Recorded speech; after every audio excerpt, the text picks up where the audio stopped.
Alright guys, welcome back. In this episode, we will be going over the week 3 predictions for the NFL. Let's get right into it. A little recap for week 2. I was 13-3 on my record predictions, and I did get my lock the week wrong. So that means I'm adding $25 to the giveaway pot at the end of the year to one of my subscribers, so make sure you're subscribed for a chance to win.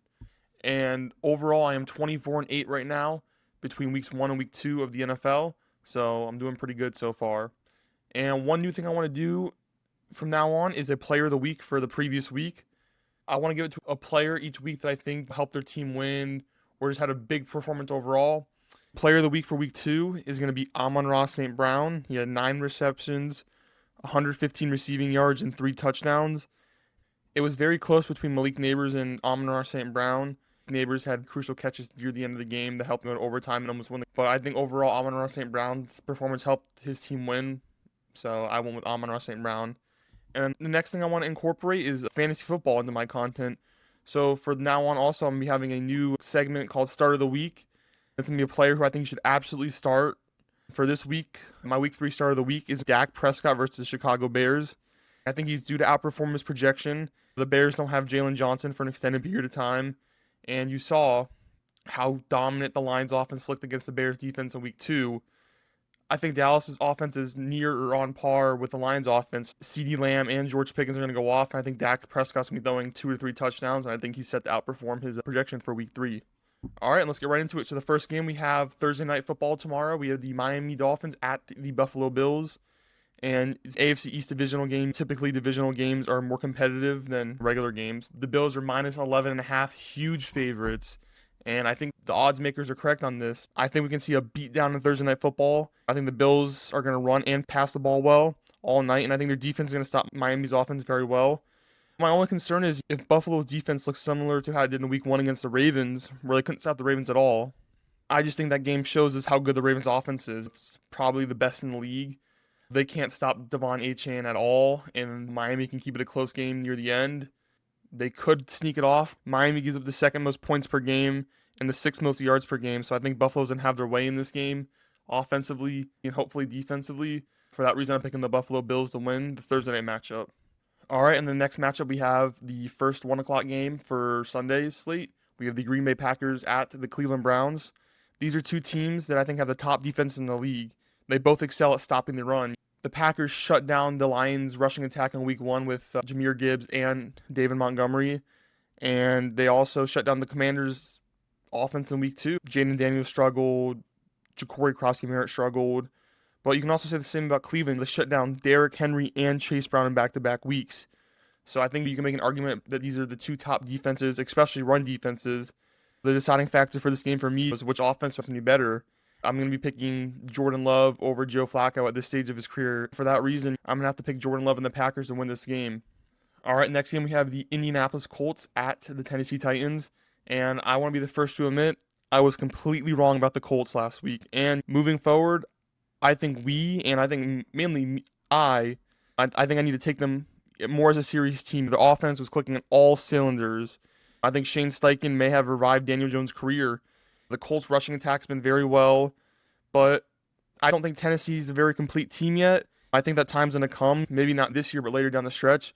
I think Cam Ward in the offense has shown flashes, especially with that ridiculous touchdown throw last week across the end zone. That was a nice touchdown. Their defense has shown a little bit of flashes too, but I don't think they're a complete team. And I think the Indianapolis Colts are just overall better team, and I'm picking the Colts to go 3-0. All right, and then the next matchup we have the Cincinnati Bengals at the Minnesota Vikings.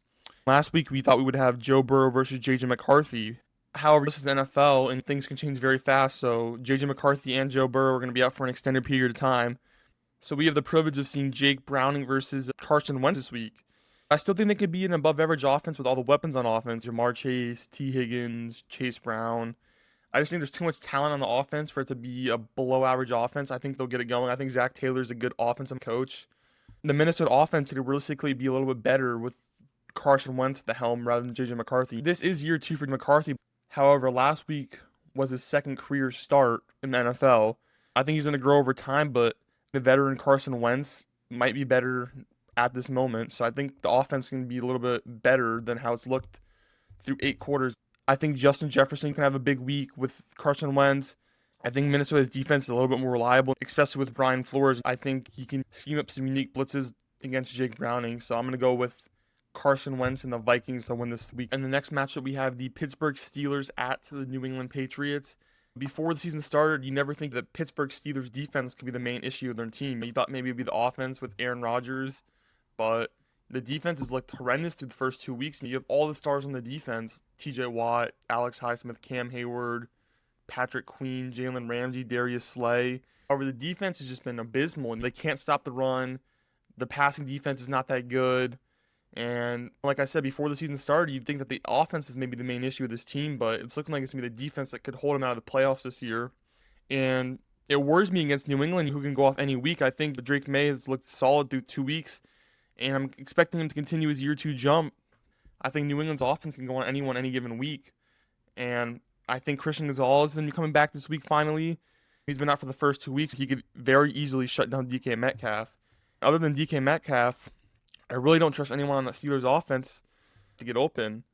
I don't think New England's running game is going to be as effective, but I think New England wins this game under a good Drake May game. My gut's telling me to pick the Steelers, but I just think that their defense is continue to struggle. I think the run defense is going to have a little bit of a bounce back game, but I just think that Drake May is going to win the game. He's a very good playmaker, and I think Drake May is going to win in the game.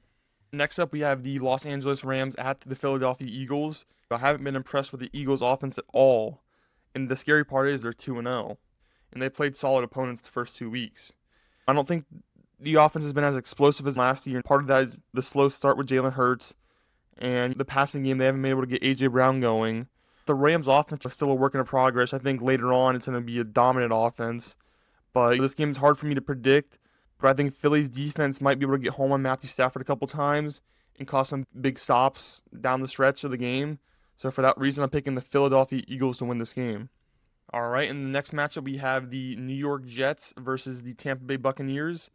The Jets' offense week 1 flashed, and in week 2 they struggled because Justin Fields left early due to a potential concussion. Tampa's offense didn't really impress me week 1, and there was some improvement in week 2. I just don't know how much I could factor in the New York Jets' performance in week 1 because of how bad the Steelers' defense has been.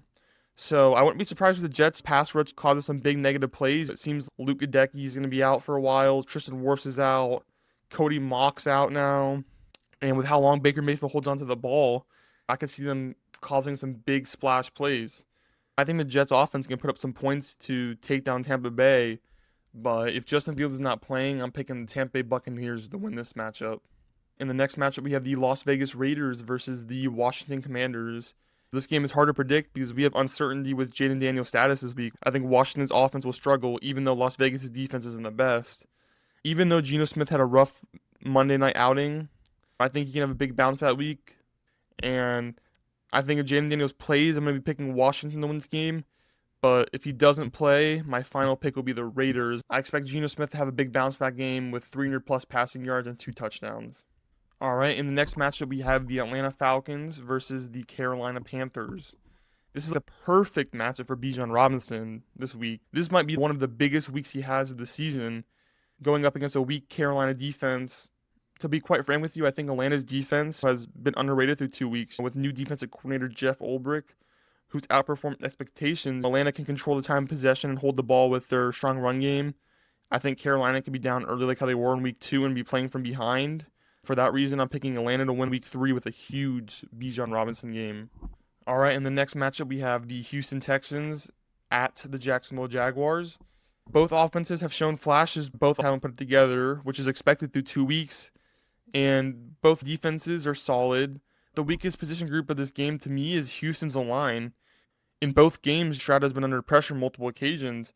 And I think Josh Allen and Trayvon Walker can have big games. I'd be a fool not to think that. The Texans defense in this matchup, Derek Stingley versus Brian Thomas Jr. is going to be a 5-star matchup. When I'm picking this game, the defense that I trust a little bit more is the Texans defense. And I think they're progressing to one of the better defenses throughout the year. I'm picking the Houston Texans to win this week 3 matchup. All right, and then we have the first 4 o'clock game, Denver Broncos at the Los Angeles Chargers. Denver's defense through 2 weeks really disappointed me. Week 1 was pretty solid, but week 2, they allowed the Colts to run the ball all over them, and the Colts moved the ball with ease. The Chargers you thought would be a run-first offense this year, especially with Jim Harbaugh as your head coach.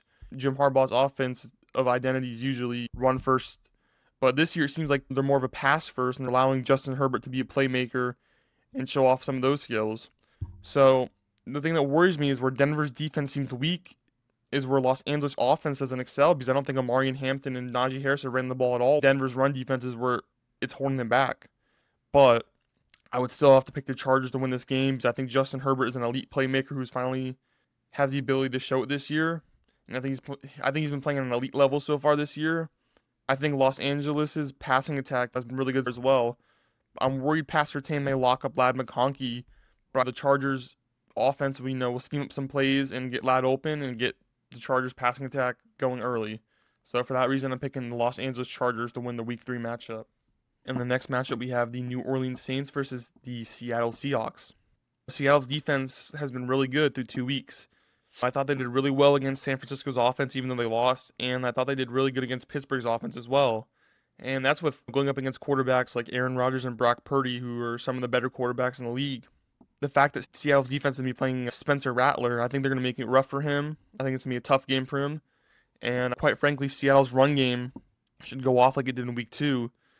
And I think there's no one on the New Orleans Saints D-line that's going to be able to stop Kenneth Walker and Zach Charbonnet. I think they're going to play really well.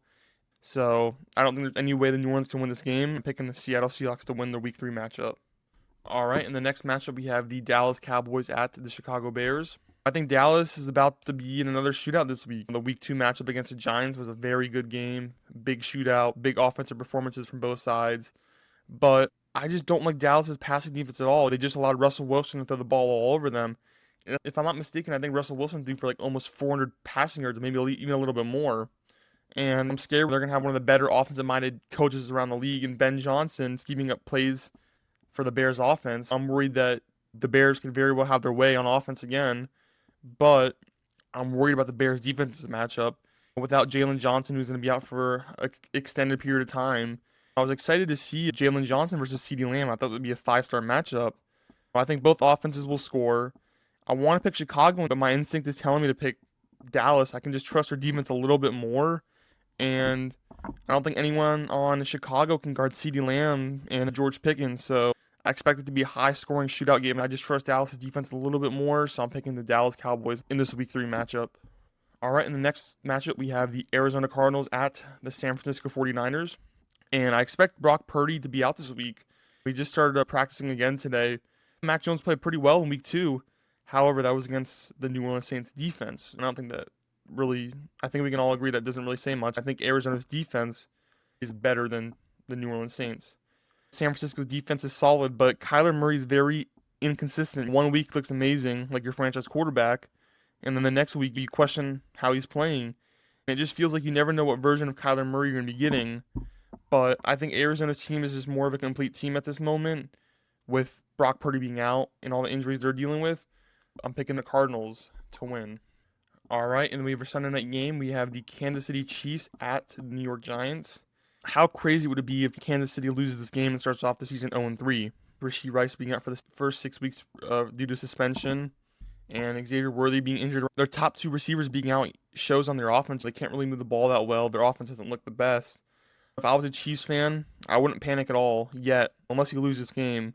Which, spoiler alert, I have the Chiefs winning. The one thing that worries me is New York's D-line, and Kansas City's O-line still gelling with first-round pick Josh Simmons. That's how I could see New York potentially sneaking off a win, but I expect Xavier Worthy to be back, and I think Mahomes is set to have a big game, and there's no way the Chiefs start off 0-3. All right, and then the last matchup, we have the Detroit Lions at the Baltimore Ravens, and this is my lock of the week. I also think this could be game of the week. Even though Detroit's offense looked dominant in Week 2 against Chicago, I'm not just sold on them yet. If Detroit wins this game, my whole opinion is going to change on them, and I think I'm going to take them a little bit more seriously. But I just think Baltimore's offense is going to be a little bit too much for them. Detroit's defense is good, but Baltimore's offense is elite and might just be one of the best in the league. And with the Lions' new first-year defensive coordinator, I think it'd just be a little bit too much of an ask this early in the year for them. I could honestly see this potentially being a Baltimore blowout, but I hope I'm wrong. I hope it's a close game. I think these are 2 great teams. But my lock of the week, I'm picking the Baltimore Ravens, and I think Derrick Henry's going to have a big bounce back. All right, and that is the last game. If you guys enjoyed this episode, please don't forget to like and subscribe if you enjoyed the video. Look back next week for my week 4 NFL predictions. And don't forget to subscribe so you have a chance to win the big giveaway at the end of the year. I'll see you guys next week.